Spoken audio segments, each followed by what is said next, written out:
Amma assalamu alaikum mutanen mu, barkan ku, fatan kowa ya taya cikin ƙoshin lafiya. Ta yaya za ka yi dalilin fina-finai a koda yaushe irin wannan talacce muke muku wanda suke ƙasa daban-daban ba Najeriya ba, Chadi, Kamaru, Ghana da Algeria da dai dukkan wasu ƙasashe da suke jin Hausa. So suna yawan hawa BTman ko kuma su hau YouTube channel domin su duba fina-finai. So ba za ku samu ba, saboda ba za a ba da damar ɗora shi ba. YouTube ba su ba da dama ba, ko kuma na ce wanda suka yi fim ɗin ba su ba da dama ba.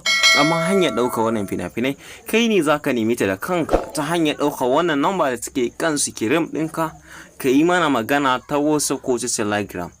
Za ka samu wa'inan fina-finai kamar yadda nake faɗi, kamar dai yadda kuka sani, kuma kamar a koda yaushe da muke gaya muku. Sosai kuma kamar yadda kun gani fassara Hausa VIP group, yadda za ka ɗau Indian Hausa, gayanan an rubuta, gayanan damar registration, damar yin register tana hannunka. VIP group mode, register now, all Hausa fassara.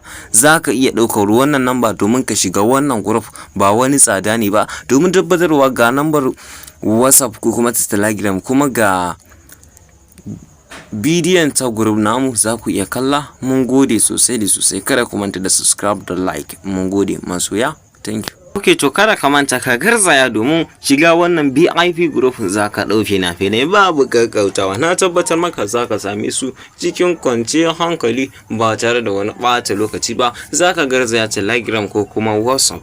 Na gaya maka wani abu, tsarinmu na biya shine naira 4,000 a duk wata, kuma akalla za ka sami fim 90 ko ma sama da haka a kowace rana. Za ka sami fim 3 a wata, za ka tahi da fim 90. Bayanan mu koda yaushe shine VIP group domin mu faranta masu kallon fina-finan mu. Wannan shine tsarin mu. Muna matukar godiya ku ci gaba da bibiyar mu da wannan tasha, ku sannan ku sambada mana subscribe, hakan zai ba mu ƙwaton ƙwarin gwiwa. Kun san mu din masoyan ku ne, ko kuma mu ce ku masoyan mu ne. Muna tare da ku a koda yaushe, kuma ku kasance tare da mu. Mun gode. Subscribe da like, mun san dole za a yi. Mun gode.